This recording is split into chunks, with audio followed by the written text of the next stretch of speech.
अब्दुल्ला ने समझ लिया कि कठिनतम समय आ गया है और अपनी शक्ति से पूरा काम लेना चाहिए। उसने एक विशेष ध्वनि निकाली।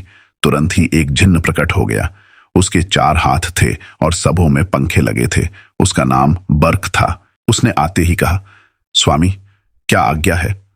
अब्दुल्ला ने कहा, तुम्हें बद्र के प्राणों की रक्षा करनी है, किंतु अभी सिर्फ यह करो कि इस दासी को ईरान के शाही महल में पहुंचा दो, ताकि इसके मुंह से राजमाता गुल अनार अपने पुत्र का पूरा समाचार जान ले।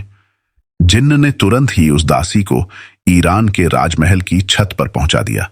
दासी जीने से उतरकर नीचे गई तो देखा कि गुल अनार और उसकी माता चिंतित होकर बातचीत कर रही थीं। दासी ने विनयपूर्वक दोनों को प्रणाम किया और बताया कि बद्र जादू देश की मल्लिका की कैद में उल्लू बनकर पड़ा हुआ है। गुल अनार ने दासी को गले लगा लिया और उसके काम की बड़ी सराहना की। फिर उसने आज्ञा दी कि यह मुनादी करवाई जाए कि बादशाह बद्र 2-1 दिन ही में देश में आने वाले हैं। तीसरी बात उसने यह की कि आग मंगाकर उसमें सुगंधित द्रव्य डालकर मंत्र पढ़ा और इस तरह अपने भाई सालेह को बुला लिया। सालेह के आने पर उसने बताया कि तुम्हारा भांजा बद्र जादू के देश की अग्निपूजक रानी की कैद में उल्लू बनकर पड़ा हुआ है।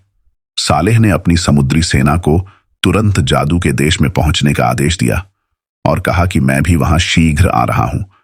फिर उसने जिनों की एक बड़ी फौज इकट्ठी की और उसे लेकर उक्त देश में पहुंच गया। दोनों सेनाओं के प्रचंड आक्रमण से वह देश कुछ ही घंटों में पराजित हो गया और सेना ने महल में प्रवेश करके मलिका तथा दूसरे सभी अग्निपूजकों को मार डाला।